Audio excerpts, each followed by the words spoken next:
All right, it is Wednesday, December 1st, and this is the Debrief Podcast on FingerLakes1.com. Josh Durso and Ted Baker here yet again with a refreshed look to the show. Special thanks to Designer May for coming through with the new intro and also the new logo, which we love. Ted, it's after Thanksgiving. We've hopefully burned off the 4,000 plus calories that we collectively consumed on Thanksgiving Day, and also the Black Friday, Cyber Monday weekend is officially over. I know you had some interesting thoughts. We were talking a little bit yesterday about, whether holiday shopping has kind of changed permanently or whether, we're seeing a full trend shift here. I thought it was interesting. MasterCard did report higher sales and higher spending this year than 2 years ago, which pre 2 years ago because pre-pandemic. We're going back before the pandemic.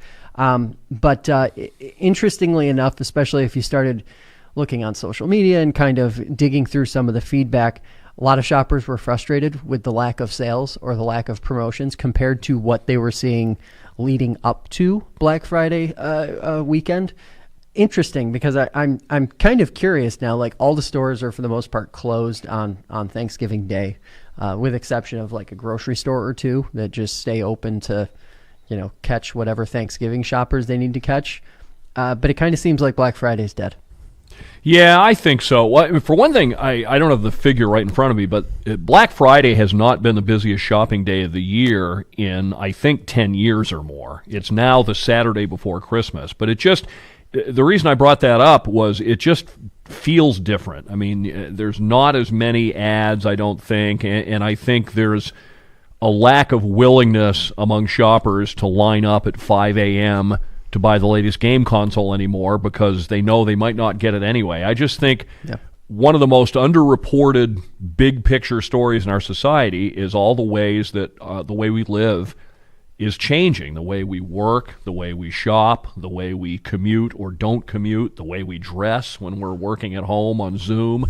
All these things are changing, and I think the whole holiday shopping experience is part of that. I was just telling you I saw an ad for Target this morning talking about all the different ways you can shop Target and never set foot in the store. You can have it delivered to your home. Yep. You can have it curbside. You pull up, they pop your trunk, and they drop it in.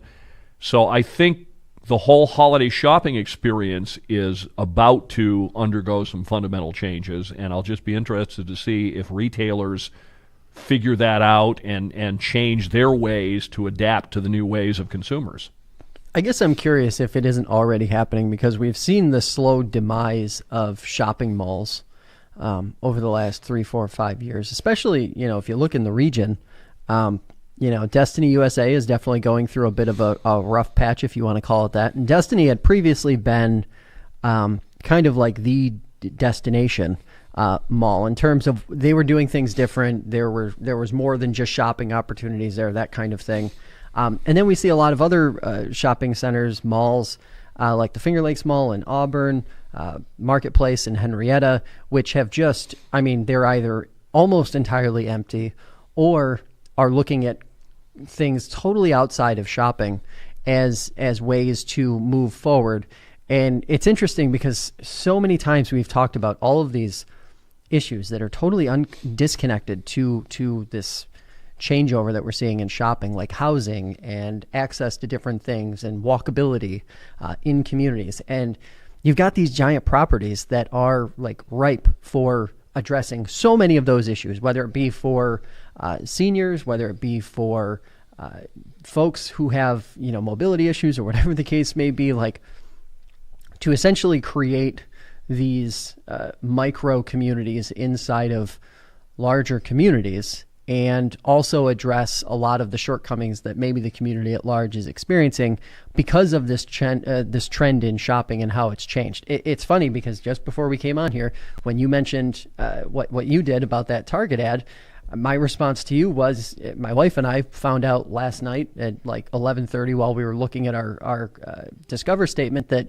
we'd been getting cash back on Amazon, Walmart, and Target online purchases, and we have tons of recurring purchases, and that's sort of a reflection of where the way people shop has changed. So many things aren't bought in that weekly trip to the grocery store anymore. They just come automatically because you know when you need them, and Amazon can deliver them every 2.5 or 3 weeks or however many times a month or bi-monthly you need it. So it's interesting because I guess I'm more curious to see how local officials, whether those be the economic development folks or whether those be the just elected officials who need to push forward new ideas to keep their communities sustainable, are willing to think about these types of things as viable options for these large spaces that are really going to be pretty much empty, if not look drastically different soon.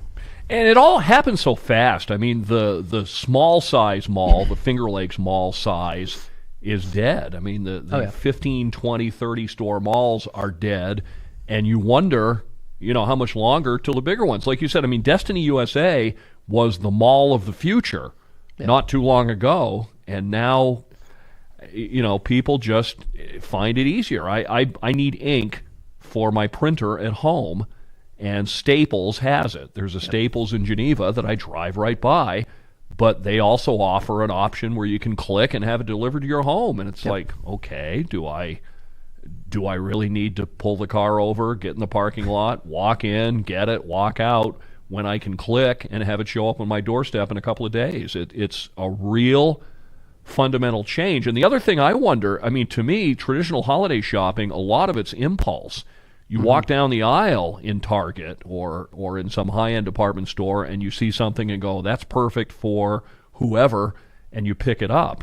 I don't know that translates to online shopping quite so much. So is that going to hurt sales with the lack of impulse buying? I mean, I always say Wegmans are the most brilliant retailers on earth because they're great at that. You walk in for milk and bread and come out $52 million later with, Norwegian smoked salmon or something.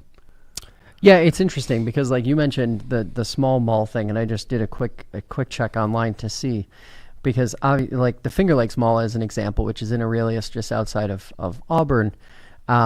It was sort of viewed as like this small to mid-sized mall, but at the same time, it's big. It's not that small. Like, it has this total of like 70 spaces. Now, most people who think about that mall in the last like 2 to 3 decades, it opened in 1980. After that first 10 or so years of being open, it never really had more than maybe like 50 to 60%, full.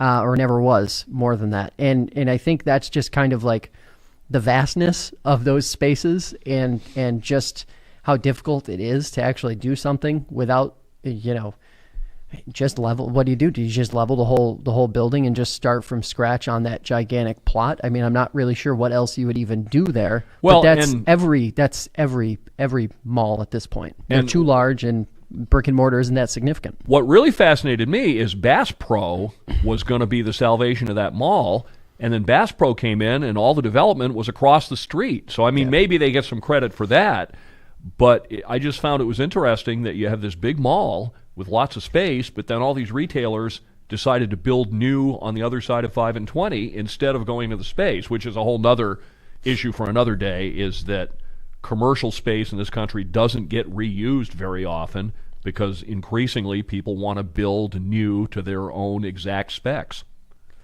Yeah, and it's one of those interesting / tough questions. Like, how do you deal with it? Like, because I mean, frankly, commercial development in the last 30 to 40 years has looked very, shall we say, boring.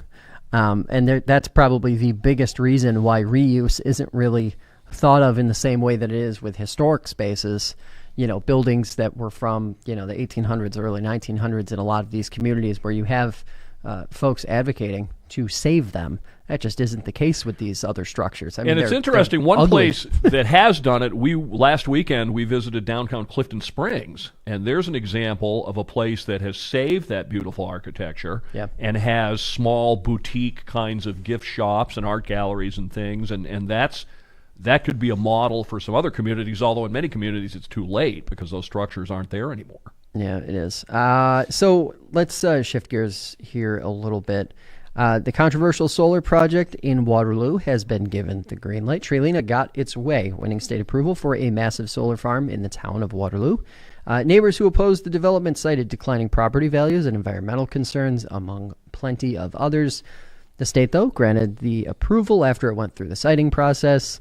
Of course, this is nothing, well, I shouldn't say that. Are you surprised? Are we surprised by this outcome, given what we have seen from the state over the last 3 to 4 years when it comes to these environmental projects? No, I'm not surprised at all, because it's always economic development is put before everything else, and maybe that's okay, maybe it isn't. I always have a little bit of a contrary viewpoint, because when people cite their property values going down, that's a good thing unless you're selling. If your property value goes down, your property tax should go down. So unless you're planning on selling your house in the next year or two, that really shouldn't be a big issue. And the other thing is, I mean, it's like everything else. Solar panels are the size they are now.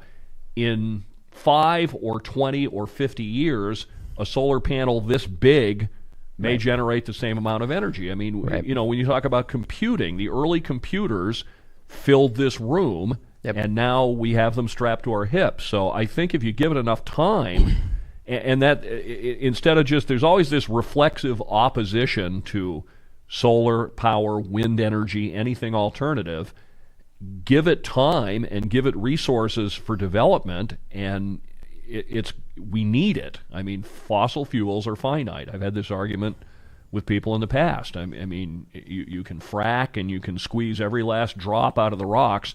At some point in the future, that stuff runs out, and if we don't develop these other alternative sources now, we're going to be in a big world of hurt someday, not in the too distant future. Yeah, and I think it's interesting. Like, to me, I've done plenty of interviews over the years, over the last 5 years, with folks in economic development, with regional folks in economic development, with state folks in economic development. And the reason why there's absolutely no surprise to this decision is that we've been hearing from state officials top to bottom during the Cuomo administration, and even now clearly during the Hochul administration, that in order for New York to hit its renewable energy goals, the ones that they've laid out for 2030 and 2035 and the dates and times in between, a lion's share of these projects are going to have to be approved, period. Whether they're liked or disliked by the community, that doesn't matter, because at the end of the day, the state, if it wants to meet its energy goals, needs to get them done, because the state uses, I mean, without getting too far into the weeds on that, it was deregulated to a point where local communities have less say and less input, whether it be supporting or opposing these projects, so that the state could more quickly get a lot of them done in the next 8 to 10 years. Yeah, and I mean, I don't agree with state government all that often, but in this case, if you allow every community or every group of homeowners in a neighborhood to deny these kinds of projects, then they're not going to get built anywhere. So that's there's a certain sense, and it's one of the things that makes these things more difficult in America, is we have this really ingrained notion of freedom. In European countries, there's more of a notion of coming together for the common good. In America, it's the rugged individualist and freedom, freedom, freedom. I mean, that's why people aren't getting a 5-minute shot that can save their lives. So it's harder to do these kinds of things with American attitudes the way they are. Yeah, and I think when we look at a lot of economic development projects, or even some other forms of projects, the what-ifism that comes up, that winds up being at the root of pretty much every opposing viewpoint to change or to something new. Very rarely are there proven, clear examples of using the environmental impact as an example for the solar panels. We have seen tons of solar fields being built around here in Seneca Falls, and I travel between Webster through Wayne County and into Seneca County through the north, and plenty in Wayne County as well. And almost always the opposition to it is, well, what's going to happen? What's the environmental impact of those solar panels 20, 30, 40 years from now when they deteriorate? What kind of, that is, for all intents and purposes, beyond the fact that they're largely recyclable, so they're going to be reused.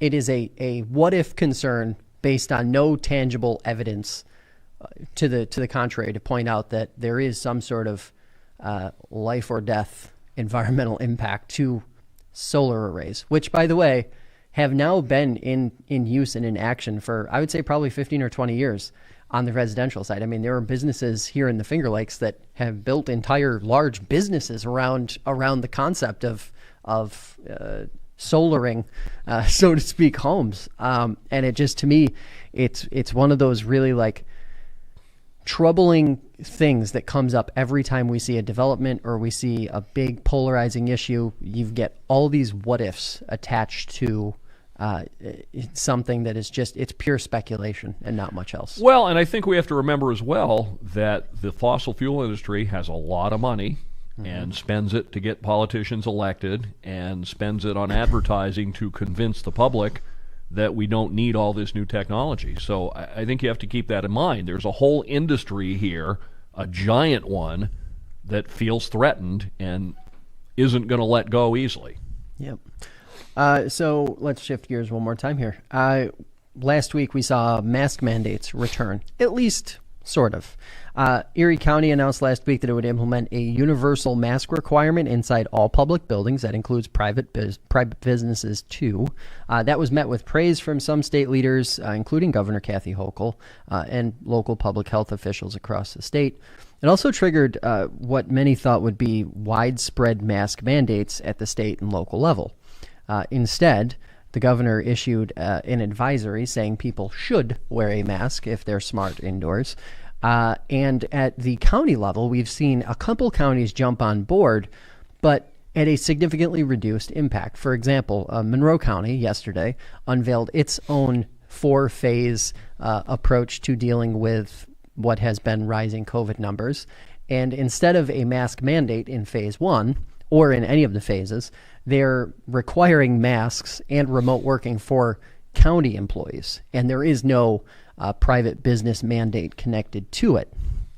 Interesting, too, because I obviously I live in Monroe County, so I see and I have seen the way things were during the pandemic as we started to get to the latter half of it and where we are now, where I don't think it's the same as it was before. There has been no increased signage on doors. There has been no increased prevalence of people wearing masks or enforcement of wearing masks or anything of the like. 2 questions for you, Ted. Does this have any effect? And do we think we're going to get to a point here where the mask mandate is widespread, or will it be a vaccine mandate? Well, I think right now, just in walking around, we had reached a point maybe this spring or early summer where if I went into Walmart or Wegmans, 5% of people were wearing masks. Mm-hmm. Today, I'd say that's more like 80 to 85. So I think that people are doing it more voluntarily. I also think that governments learned their lesson the first go-round in March and April of 2020 with all the restrictions, the shutdowns, the takeout food. There was a real backlash from the public, and I think they realize that they can't go that far down that path again. So I think that governments are trying very hard. And look at vaccines. I mean, we've been pushing vaccines now for month after month after month. My opinion is those who want it have it. Those who don't and aren't going to. So I think there's a recognition among county health departments and state and local governments that you can't push this too far, and the backlash from the public isn't going to be worth it if we try. Yeah, I think it's interesting because mask mandates inevitably have caveats, right? Like no matter what, there's going to be a scenario where whether it be the state or the county or whatever, makes an exception for a certain business under certain circumstances. For example, if you go, I saw a story this morning, I believe it was on WHEC. They interviewed the manager and owner of a music store up in the Rochester area, and they essentially said, you know, we've had a mask mandate throughout. We never stopped requiring masks. And then at the very end of a pretty lengthy story, the manager was quoted saying, yeah, but we don't actually, we have a little slit in the masks so that instruments can be played. And it's like, what are we, that's the kind of thing that makes a mask mandate completely useless, right? Like it does. It just makes it useless. And to call it anything else is kind of silly. So like whether you're a music store in that situation or you're a restaurant and you have folks coming in and wearing a mask until they sit down and then taking the mask off and you're still at full capacity, you're still going to have the virus spreading in that place. And it's like all of this, like all of these things are a reality born out of the fact that our economy and our country has been completely unable to do the one thing that it needed to do from the start, which was if numbers are that bad, if things are that terrible, we need to shut down. And we need to make sure that people can afford to shut down. And that was the very first failing in this pandemic. And here we are almost 2 years later, we're still having the same conversation and we're doing these half measures. And in my opinion, if it's going to be requiring a vaccine, fine, require a vaccine. But you're not going to be able to go back to enforcing a mask mandate across the board. You'll have shoddy enforcement and implementation because it's going to require local law enforcement to get involved in enforcing things at businesses that don't have state licenses, where, for example, the liquor authority could come in like we saw during the heart of the pandemic. And, you know, a vaccine mandate seems to be the only thing that can really push this thing forward. And even then, if we continue to see numbers of the virus in terms of people getting infected and being hospitalized and that sort of thing, do we need to bolster our hospitals? Like I think we're going to talk about hospitals here in a minute, but like, do we need to bolster our hospital situation so that we have more beds? Like maybe we just need to have more beds. And I thought it was funny, like a couple people I know, like, you know, they approached me after our last show and said, boy, I can't believe you said what you said about people being, you know, unhealthy. And it's like, it's reality. Like reality is that a lion's share of America is either overweight or obese and therefore prone to a lot of consequences that, you know, bear out in this kind of way. When you have a pandemic, it's going to be worse when you're preconditioned to having a rougher time with the virus. So it's just, you know, maybe we need 30 to 40% more beds, hospital beds in all communities, just as a default position for this modern world. Well, I think we'll get into the hospital issue and Governor Hochul's executive order here in just a little bit, but this is the part where my liberal friends need to tune out because you're going to think I'm irresponsible and I'm a terrible guy. Are these measures needed at all? Cases are going up. That number is meaningless. Cases equal positive tests. I saw this in the Ithaca Journal earlier this week. It wasn't an original journal piece. It was their regional, because they're aligned with the DNC, and so it was one of their regional statewide people. The number of tests being administered in New York State is up 42% from where it was a year ago at this time. If you're doing 42% more testing, you're going to get more cases.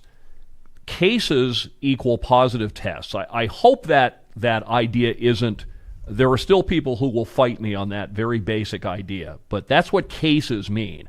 When the county health department says there have been 17 new cases this week in Seneca County, what they mean is 17 people tested positive.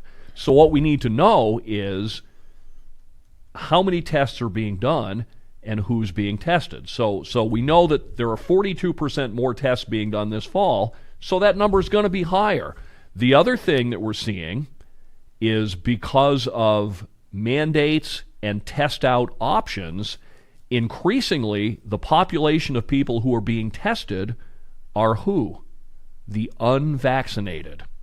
If you test the unvaccinated, you're going to get more positives. So the number that I have tracked all through this pandemic, to me, that always gives you an apples to apples comparison, is the number of deaths.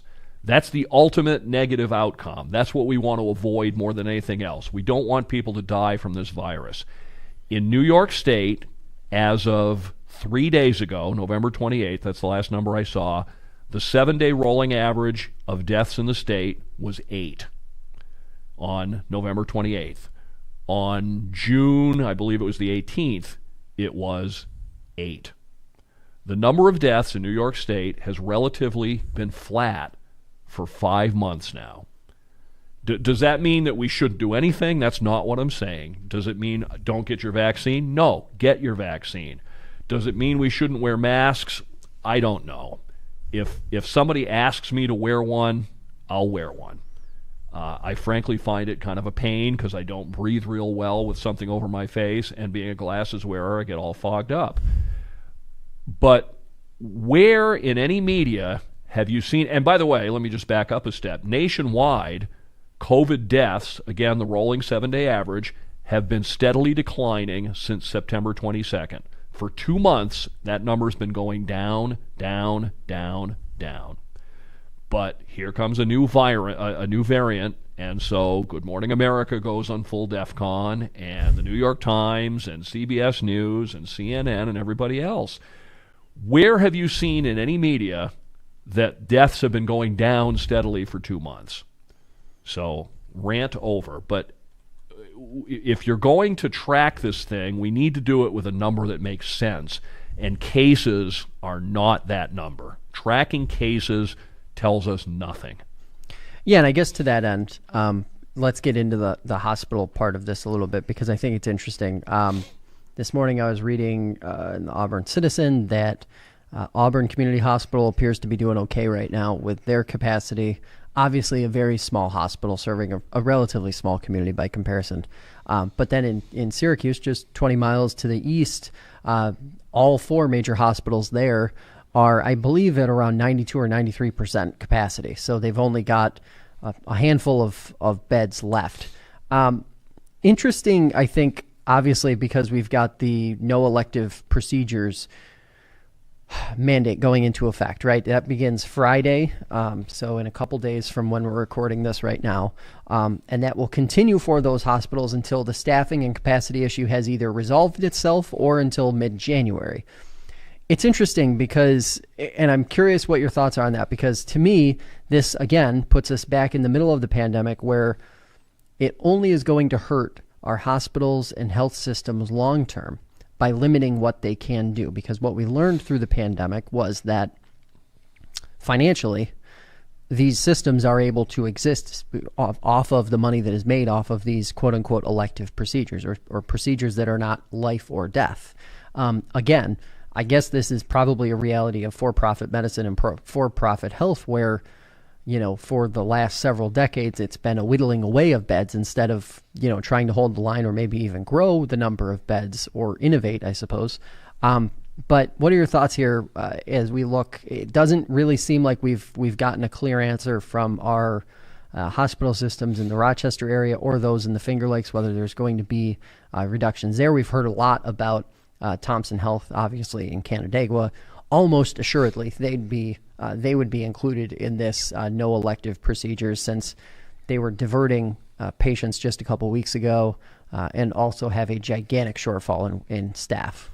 Well, my first thought is, here we have the governor putting in a measure to cure the bad effects of the measure she put in a few months ago, the vaccine mandate. Now, you can argue, I'll accept either argument. Vaccine mandates are good, vaccine mandates aren't good. I don't have a real strong opinion, frankly, either way.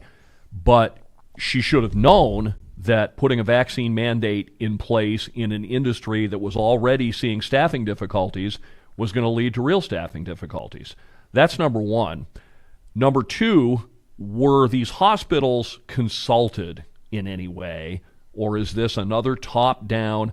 I've taken to calling Governor Hochul Kathy Cuomo, because I don't see that much difference. It's still top-down, my word is the law. So I don't understand that. And then here's the next question. No elective surgery. Okay. Do surgeons treat COVID patients? No. So how does telling a surgeon he can't do surgery help a COVID patient? Do surgical nurses treat COVID patients? Maybe they can be reassigned. So I'm not sure what stopping these unrelated procedures does, other than maybe being able to assign some personnel who might normally be in surgery to help COVID patients. And then here's the third thing, and this is one of my contrary takes again. I keep hearing about capacity. If a hospital is at 95% capacity, what does that mean? it means everyone who needs a bed has one, and there are 5% left over. So I'm at a loss as to why 95% capacity is cause for alarm. To me, it ought to be 95% capacity. If it's 25, it means you got way more beds than you need. 95% capacity means everyone who has a bed today, everyone who needs a bed, has one. Right? Now, the staffing shortage is a whole other thing. That's the big issue. This focus on capacity is, again, in my opinion, the media not being very good at math, because as long as you have some open beds, that means everybody who needs one has one, and there are a few left over. So I don't really see that as being a problem. See, I guess I just don't necessarily agree with that part of it, because it's like, if you're always running that 90 to 95% capacity line, then you're literally one unusual event away from yes. just exceeding the, and I understand that. I agree with that. Yes, there is the potential for some future surge to cause a problem. Yeah. But we also heard this in the early days of 2020 as well. We had the hospital ship that sailed into New York Harbor and then sat there because they didn't need it. We had the Javits Center opened up as this emergency overflow. So there's a little boy who cried wolf thing, I think, that might be going on here again as well. I'm not sure that a lot of medical facilities are really, we have the picture of the completely overworked, completely full up, turning people away hospitals. There are some of those, but like you said, Auburn Community seems to be doing okay. I haven't heard, Geneva General, Newark Wayne in our area, I haven't heard that they're having problems. So it's not that it's not an issue, but it's another issue whose coverage is driven by fear and speculation. Yeah.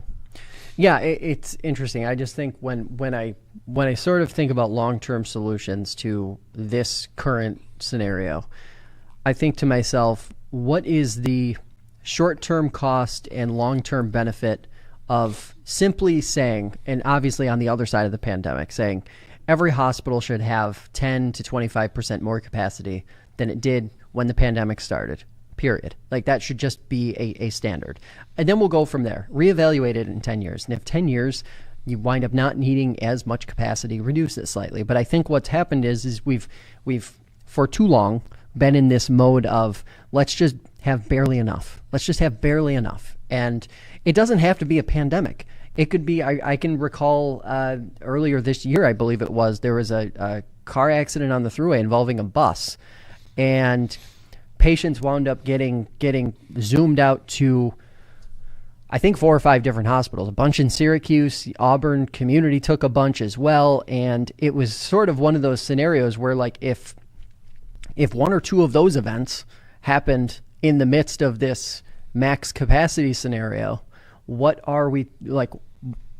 does that do? What does that do to the long-term survivability of these otherwise what would be survivable incidents? And I'm not saying that people have died because of the capacity issues or anything like that. I'm just saying we could be better prepared at the least. I will say the staffing part of this is so much more complex than I think a lot of people understand or are willing to think about. And I think we'll get into that more next week, because I've got a pretty good example that I'm going to actually bring a graphic into the show for.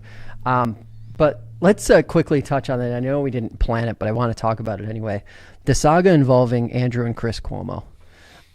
So we found out, completely unsurprisingly, that Chris Cuomo advised his brother and may have used his media contacts to, quote unquote, tip his brother off, who was the governor at the time, about the allegations that were coming out about him and that sort of thing. Maybe he even helped them or maybe, I don't want to take maybe out of it. He helped strategize for the governor in terms of being able to get through what was happening. To me, and this is just me being a person who's been in the media for a while, and I'm a little jaded, but how are we surprised by this? Like, how is this in any way, shape, or form surprising that one of the most influential and powerful media figures at one of the 3 largest TV media organizations in the country, was not on a daily or perhaps hourly or strategy level communication basis with his brother, who was the sitting governor for multiple terms and frankly viewed as basically the most powerful Democrat in the country. Like, I mean, short of the president after Joe Biden was elected, I'm not sure you could point to a governor or a Democrat in January 2021 who was more powerful than Andrew Cuomo. And it just seems bizarre to me that people would think, no, I'm sure they're not communicating at all, and they never talk to each other about work or life or the various things that are going. Like, they're brothers, they're going to. That's a no-brainer. So I guess I'm kind of like confused as to why we're going down this road now of being acting surprised, and CNN saying they're suspending Chris Cuomo indefinitely after they've absolutely made just baby steps toward the prospect of doing what they really need to do, which is part with him. Right.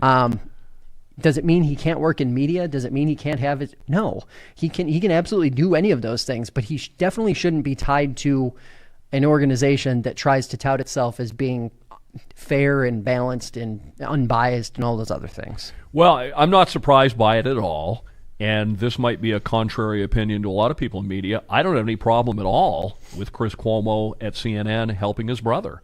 I don't have a problem with that at all. The problem is he shouldn't be in any of the meetings in CNN discussing the coverage of this case. He shouldn't be involved in anything to do with his brother. There needs to be a wall of separation there and say, okay, you can, because I mean, he's mainly a commentator. Right. So, okay, Chris, you can comment on anything you want, but obviously you can't comment on anything to do with your brother. And, you know, if I'm CNN, don't include him in the email chain when we're discussing the coverage. Don't bring him into the meetings. I mean, so I don't have a problem with him staying with CNN. I think CNN has a bigger problem than Chris Cuomo does. If CNN thought that Chris Cuomo was going to say, I'm a journalist, I'm not going to help my brother, well, baloney, of course he is. So CNN's the one that's made the big mistake here. And, you know, the lesson going forward is, and again, just, you know, complete disclosure. I think all the public expects, we all have opinions. We all have people and institutions and things that influence us. Put them on the table. If, you know, when I came in here talking about Seneca Meadows when I was on the radio, I would always say, they're an advertiser. I know people there. I like people there. I think the public, if you put your influences on the table and you're transparent, I don't think they have a problem. It's when you don't that there's a problem. So pretending that I'm independent Chris Cuomo who isn't talking to my brother, that's where the problem is. Yeah, I think that's definitely one part of the issue. But then on the flip side of it is like the idea that this isn't happening in local rural media too. Like, it happens even more in local rural media than it does in high profile media, I would actually believe, because you've got, you know, part-time reporters at, you know, weeklies, and even a lot of cases in daily newspapers, and people who work in radio who have part-time jobs, side gigs where they're tending bar or they're, you know, mowing lawns, or God only knows what they're doing on the side. And they're in these circles because of the social circles being relatively small in a lot of these places. They're around these people who are ultimately the subjects of their reporting in a lot of cases. And back when I can speak from my own personal experience, back when, you know, I reported on Seneca County and the Seneca County Board of Supervisors as an example on a regular basis. You know, there were plenty of people who I saw and who I interacted with outside of work, on a personal level that, you know, would have, to an outsider, blurred like 50 different lines in terms of what's appropriate in terms of how I then turned around and reported on it. But I think the thing to keep in mind in a lot of these cases is, like, it doesn't, for a lion's share of reporters and people, it has no impact, because they're there to do a job. They do their job. And like everyone else, when they leave work, they want to leave work and not think about work. So, you know, I think there's that aspect of it too, that, you know, we're going to talk about local journalism here in a minute, but I think this idea that, you know, people know people and Sure. people interact with people, and that's wrong if they hold a job that or a title that is reporter or journalist or even commentator, you as the consumer have to take those things into account and make your own decision about the things that the people are either reporting or saying. Well, and I think even the most jaded, most fair, balanced, down the middle journalist, you can't help but like the people you cover regularly. If you're covering a certain beat, if you're the education reporter and you go to the school board meeting every week, you're going to get to know those school board members and you'll probably get to like some of them. That's why, and I don't know if they still do this today because there's so fewer journalists, but I know newspapers for a long time would rotate people on beats so they wouldn't get too close to those people. So maybe you're the education reporter for a while, and then you're moved over to city government so that you don't develop those relationships. But we all have likes and dislikes and biases and opinions. As long as we come by what we say here honestly, I think the public's okay with that. People know, that I lean left in my opinions, but not on everything. And so I think that they can see that I come by my opinions honestly. If I say that somebody's the greatest person on earth, it's because I think so, not because I have drinks with them outside of the office. Yeah. Yeah. I mean, I think it's just sort of one of those things where a lot of there's a lot that's misunderstood about how local media operates and how media at large and of course, operates. the other thing that's a factor is the rise of commentary to begin with. I mean, when I started in radio in 1978, there wasn't very much commentary in media. You'd have Howard K. Smith would maybe do a 2-minute comment at the end of the ABC News once in a while, but it was generally just straight reporting. Now, with the explosion of 24-hour media, everybody's commenting. I mean, you used to be, if you were a newspaper reporter, you didn't comment, you just reported. Editorial writers were editorial writers, reporters were reporters. Those lines were never blurred. Well, now those lines are very blurred.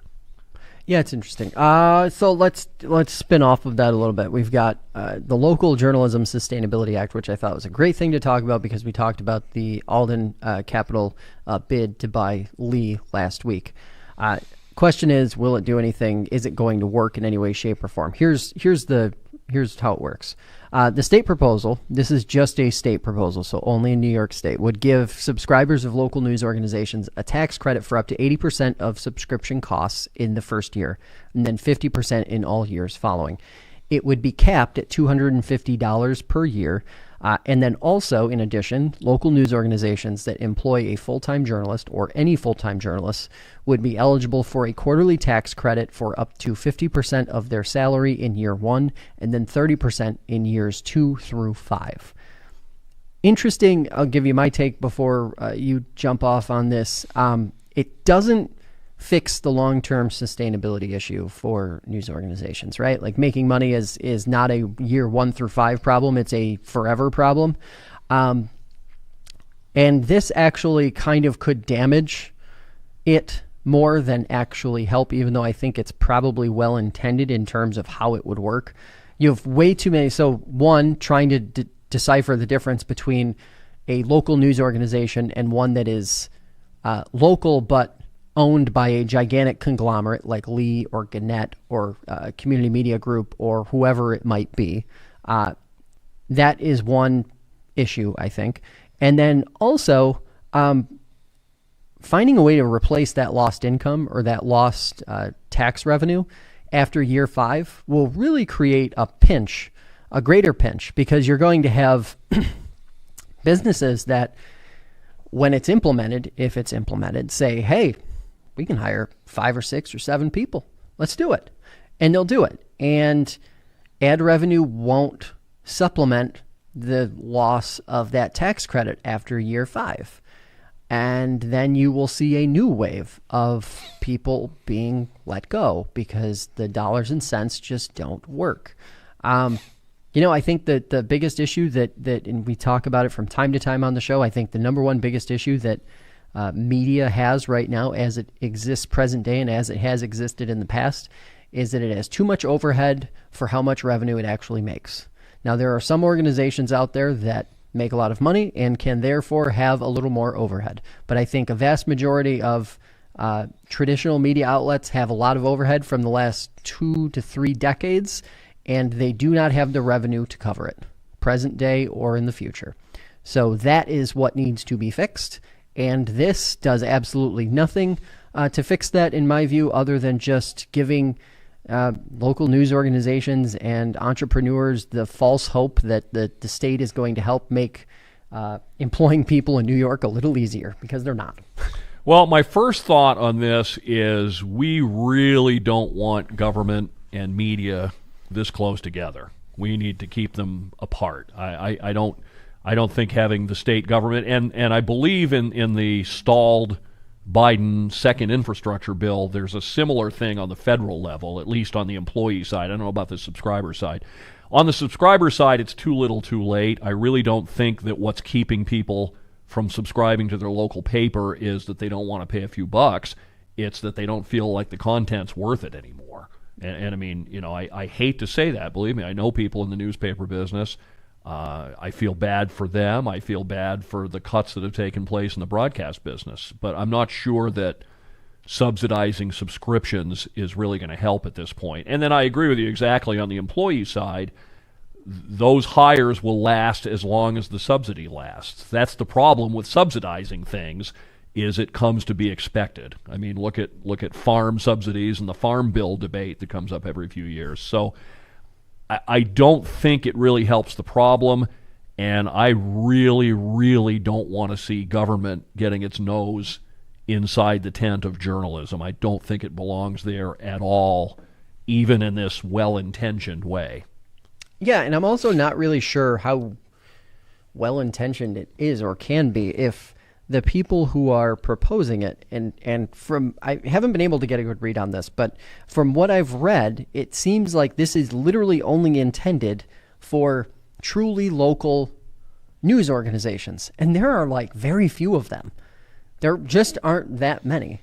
So, I mean, I'm not really sure. You know, I think about the Finger Lakes region, the region that we cover here at Finger Lakes One, and, you know, you've got maybe 4 or 5 weeklies that still publish, that are truly independently owned. But outside of that, everything is owned by a corporation that has 10 plus papers. And whether they're as large as one like Gannett, who owns dozens of papers across the country, some really large ones too, or whether it's a smaller company like a Lee or a Community Media Group who owns the Finger Lakes Times, they're still corporations. And frankly, this is something I don't say very often, but they've had the benefit, all of those entities have had the benefit of running an unprofitable business model for a number of years now, without having the consequence where if they were truly privately owned by a person who was a small business owner or an entrepreneur, would have had to shut the doors a long time ago. So, you know, or had to have pivoted a long time ago. So they've benefited, but I'm not really sure how many small news outlets would benefit from this Local Journalism Sustainability Act. Well, and when you talk about a lot of, for example, the weeklies, the small local weeklies are about 90% advertising, a couple of AP or otherwise, you know, network syndicated stories, and then maybe an article or two that's actually local news. So I'm not sure. And then how do you define local? I mean, that train left the station a long time ago. If I wanted to cover the Upper Peninsula of Michigan, I could start a website that covers the Upper Peninsula of Michigan from my desk right here. Yep. What's stopping me? So what's local? I mean, that's it's. When I say well-intentioned, I mean it's great that there's a recognition that healthy media is something we need in a healthy democracy, but I just don't think any of these solutions fit the bill. I don't think they are solutions, like you said, on the employee side. Those new employees last as long as the subsidy lasts, and which leads to a permanent subsidy. I mean, usually when you subsidize something, it's very hard to ever end it. Yeah, it's interesting. So we'll be talking about a lot of these issues and other ones in future shows. In the meantime, stay tuned. Catch up with past episodes on Spotify and Apple Podcasts. For Ted Baker, I'm Josh Durso. Thanks for listening.